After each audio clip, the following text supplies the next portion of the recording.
E o transporte coletivo no Brasil tem novas regras nas cidades. Foi sancionada a lei que cria o marco legal do transporte público urbano, com o objetivo de modernizar o planejamento, o financiamento e a qualidade do serviço. A nova legislação tenta resolver um dos maiores problemas do setor, a dependência da tarifa paga pelo passageiro para manter os ônibus rodando. A lei separa o preço da passagem da remuneração real das empresas operadoras, abrindo espaço para subsídios e fontes alternativas de receita.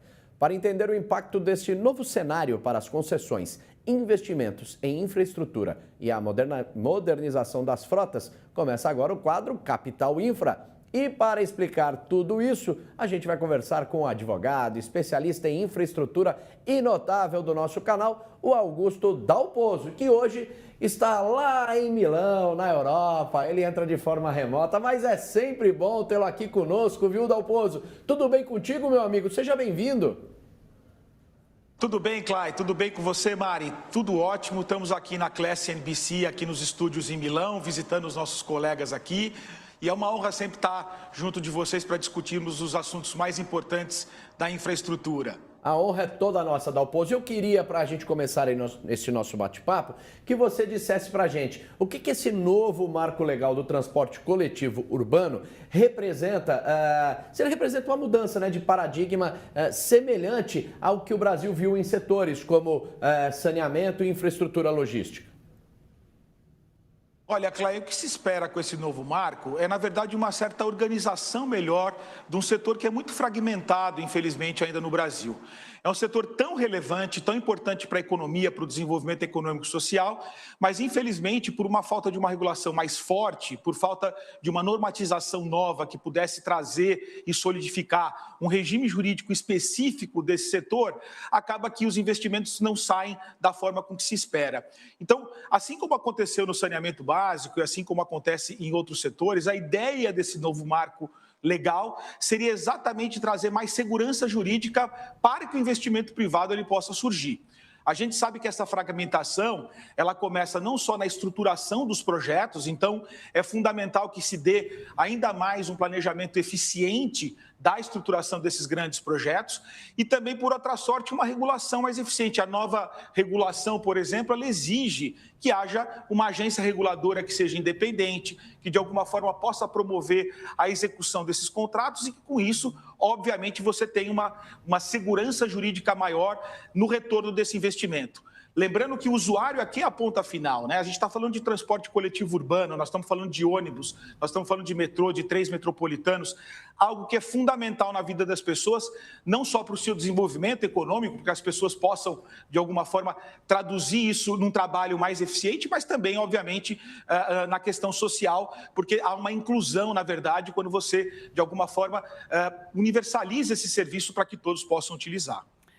Dalpozo, acho que esse assunto da universalização e também da redução do custo disso para o cidadão, do custo de mobilidade, é algo que vem crescendo, ganhando força no mundo, no Brasil também, pesando também sobre o poder público, no sentido de como fazer subsídio, como fazer a combinação da tarifa com subsídio. O que essa legislação traz de novo nessa relação público-privado? Os modelos de negócio vão ser diferentes? Mari, exatamente. A lei procura estabelecer um pouco como vai ser a economicidade financeira social. A lei ela traz o direito, né, desse transporte, dessa locomoção, como direito social também. E a partir dali, para que ele seja traduzido numa inclusão das pessoas, é óbvio que o valor das tarifas eles precisam ser módicos, precisam ser universais. Para que isso possa ocorrer, é fundamental que haja um estudo do projeto econômico-financeiro. A remuneração do concessionário, ela pode advir de várias formas, né? Você tem, como em São Paulo, né, a tarifa paga pelo usuário e, junto com a tarifa, um subsídio. E esse subsídio ele acaba ajudando a pagar uma parte da tarifa, é como se o Estado estivesse pagando parte da tarifa para o usuário. Esse sistema de subsídio ele precisa ser melhorado. Existem outros mecanismos de recursos orçamentários, como subvenções, que também podem ser utilizadas.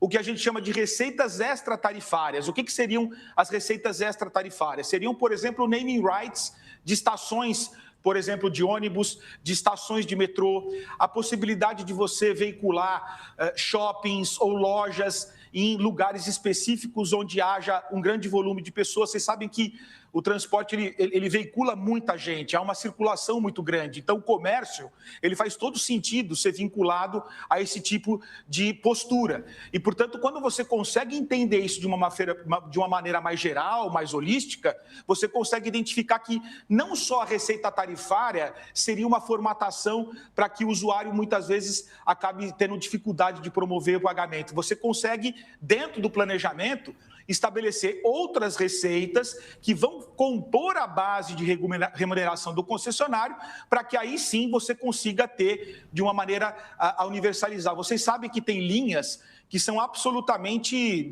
pouco utilizadas ou com pouco demanda. Você tem horários noturnos que são mais complexos. Então, é fundamental que o Estado, de alguma forma, consiga regular e disciplinar esses contratos de uma maneira com que essa universalização ela possa alcançar e haja regularidade do serviço, que é fundamental dentro de uma cidade e das cidades importantes que a gente tem no Brasil. O Dalpozo, historicamente, esse setor aí de transporte coletivo dos ônibus, vamos falar diretamente dos ônibus, é um setor de um desafio tremendo, é muito complexo, Você acha que ainda é muito difícil lidar com esse setor? Porque a gente sabe que dentro desse setor tem muitas coisas envolvidas, Essa lei, que está chegando, qual é a principal inovação da lei do ponto de vista regulatório e institucional? E se realmente pode melhorar essa questão do transporte público urbano em relação aos ônibus nas principais, nas principais capitais do país? Olha, Cléia, esse é um problema sério, A gente sabe do problema da transparência, No final das contas, o que a gente precisa é de empresas sérias que saibam e que atuem nesse setor e que não sejam aventureiros ou que estejam, de alguma forma, com outra evidência que não realmente prestar um serviço público de qualidade para a população. A gente sabe que, por ele ser muito fragmentado, infelizmente, muitos aventureiros entraram nesse mercado e, com essa nova regulação, você consegue estabelecer uma estruturação mais efetiva. Você consegue, na verdade, trazer e convidar empresas que são sérias, concessionários que, de alguma forma, mostram a sua qualidade já em outros serviços e que não são reincidentes em problemas, por exemplo, de corrupção ou de qualquer outra coisa. A gente precisa com que esse marco traga transparência e seja mais claro para todo o mercado que é um mercado sério, que, portanto, as pessoas podem investir, que grandes instituições têm condições de investir e, com isso, a gente conseguir, obviamente, fazer com que a maturidade desse mercado seja melhor. Infelizmente, a gente tem vários exemplos ruins, mas existem exemplos muito favoráveis de companhias que realmente exercem uma função super importante, não só na área, vamos dizer assim, dos ônibus propriamente dito, mas de transporte de trens metropolitanos e até de metrô. A gente vê precedentes muito interessantes. O que a gente precisa pegar é fazer um círculo virtuoso, Klein? Trazer esses precedentes que são corretos, com uma legislação nova que agora demanda uma nova interpretação, e esse é o problema da nova legislação, não é só a legislação, é como nós vamos interpretar essa nova legislação. E a partir de uma interpretação que possa ser virtuosa, obviamente que a gente vai ter ali um fluxo muito maior de companhias robustas, sérias, que realmente têm a intenção de promover o desenvolvimento nacional. Agora, Augusto, te perguntar uma questão, porque quando a gente pensa em mobilidade, aí pensando mais aliás, tem grandes cidades, médias cidades também tem isso. Também não tem um único projeto, um modelo, um modal que resolve mobilidade. Às vezes tem questão de composição, Como é que é a micromobilidade em alguns bairros, sistemas menores, que não é o ônibus inteiro, uma outra forma de fazer, às vezes até combinando com, enfim, ciclovias e organizações disso. Hoje em dia isso é tudo muito segmentado, para fazer a contratação. Você acha que a nova legislação consegue abrir um pouquinho para soluções mais inovadoras e combinadas para garantir mobilidade adaptada à realidade dos diferentes ambientes? Excelente pergunta, Mari. Esse realmente é um problema sério, O intermodal. Quer dizer, como é que você consegue, de alguma maneira, fazer com que esses modais, seja de transporte de ônibus, com metrô, com trens metropolitanos, eles possam conversar? E a lei, sim, ela traz um dispositivo específico a respeito desse tema e há dois mecanismos, vamos dizer assim, que podem ser utilizados para isso acontecer. Primeiro, você colocar dentro de uma mesma licitação esses outros modais e que, de alguma forma, a estrutura econômica permita que essas linhas ou que essas micro-regiões possam ser atendidas e a gente tenha efetivamente uma universalização. Isso teria que ter uma outra visão, né, dos próprios órgãos de controle, que muitas vezes acham que você colocar isso tudo numa mesma licitação pode gerar uma violação à competição. Não me parece que isso aconteça, porque você pode promover consórcios de empresas que de alguma forma trabalham em 2 ou 3 modais, elas podem participar conjuntamente e resolver o problema de uma maneira mais definitiva. Ou você pode, de alguma forma, tentar setorizar isso, mas de uma maneira que seja inteligente, que seja racional. Essa maneira, obviamente, ela vai depender de 2 ou 3 contratos, né, que precisam funcionar de maneira muito sinérgica. A regulação com isso também precisa ser sinérgica, porque, obviamente, você melhorando a regulação e a fiscalização desses contratos, você faz com que essa integração ela possa acontecer. E ela é fundamental que aconteça. Se a gente conseguir, obviamente, transportar alguém da sua casa diretamente, eventualmente, para o seu local de trabalho, sem que ele tenha que ficar transmutando a todo momento de modais ou de empresas onde você consiga, de alguma forma, trazer uma bilhetagem única, isso vai ajudar muito a coletividade e, obviamente, vai ajudar no modelo econômico dos projetos de concessão. Ô Dalpozo, você está aí na Europa e a gente sabe, por exemplo, que a Europa tem um modal ferroviário, né, que transporta milhões de pessoas, né? As pessoas utilizam, né, o trem, por exemplo, para ir para o seu trabalho, né, e voltar para casa, enfim, até para o lazer, né? Tem metrô também, né? Nos Estados Unidos, o metrô está em Nova York e você consegue visitar a cidade inteira ou conhecer a cidade inteira com o metrô e ir até para a praia, né? Que fica 1h30 ali de Nova York, ali do centro de Manhattan, você consegue ir para a praia. Por que que no Brasil ainda a gente é muito atrasado? Não atrai, por exemplo, investimentos para um metrô, para esse transporte coletivo ali subterrâneo que poderia agilizar a vida das pessoas, inclusive, aqui no país? Olha, sem dúvida alguma, a gente vê na Europa, vê nos Estados Unidos, realmente modelos que funcionam muito bem. O metrô de São Paulo é uma exceção. É claro que a gente precisa de muito mais metrô, mas o metrô de São Paulo é uma referência até global em termos da sua utilização, da sua qualidade, da sua comodidade. O que a gente precisa é ampliar ainda mais essa rede, né? E para que a gente possa ampliar, a gente precisa de investimento. Por isso é fundamental que essa nova legislação possa trazer para o investidor mecanismos financeiros que, junto com o Estado, formem-se uma cooperação e, com isso, você consiga, obviamente, expandir ainda mais essa rede. A gente tem São Paulo, que é, obviamente, um pouco singular, mas o Brasil é enorme, né? E a gente tem tantos desafios em outras metrópoles que são fundamentais para a continuidade, né, desse desenvolvimento. Então, eu acredito que a gente começando a fazer projetos bem elaborados, que agora sigam uma interpretação muito mais favorável dessa nova legislação.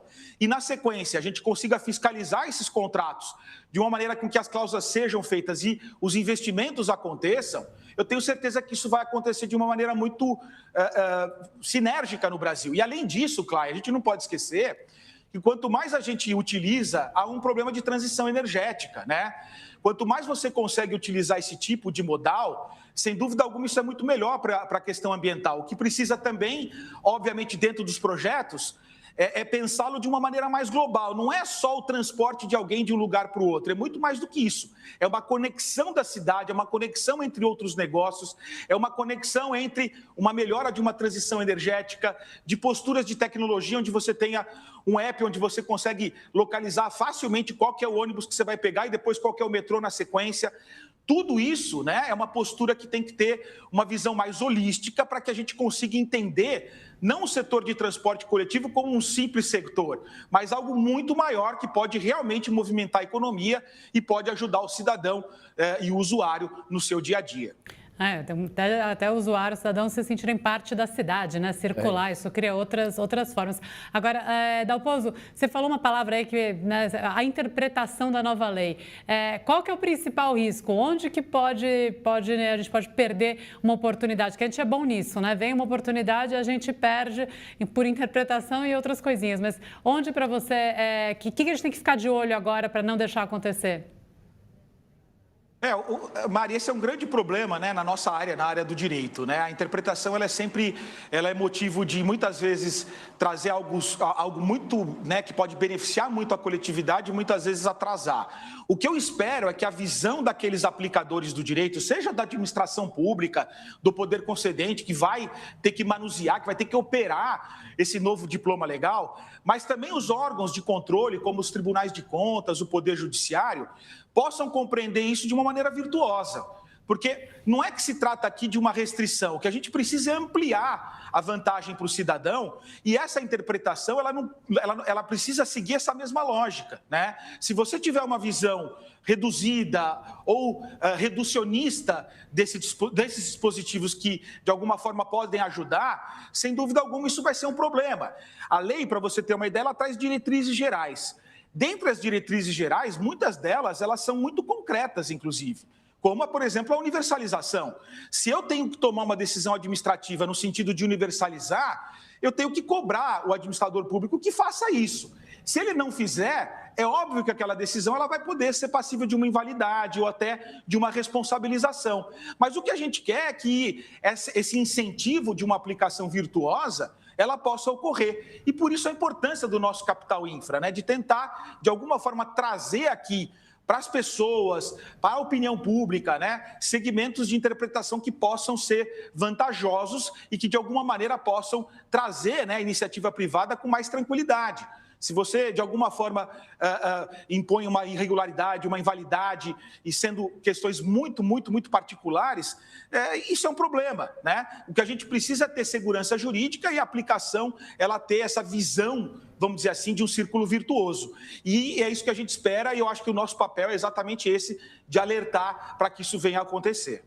Alertar, orientar e ensinar também, Augusto Dal Pozo, o nosso telespectador, o nosso investidor. É sempre uma alegria tê-lo aqui conosco, viu, Augusto? Um grande abraço para você. Obrigado, viu, por ter participado mesmo de forma remota aqui com a gente no Pré-Market. Um grande abraço para você, meu amigo, e até a volta.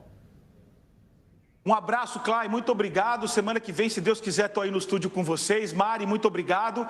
E seguimos aqui de Milão para boas reuniões e para tratar cada vez mais com investidores que tenham seriedade, que queiram, de alguma forma, aportar seus recursos no Brasil e, com isso, cooperarmos de uma maneira muito positiva. Obrigado, Clay. Um forte abraço aí. Abração. Aí você traz as novidades na semana que vem daí para a gente. Até mais. Tchau, tchau.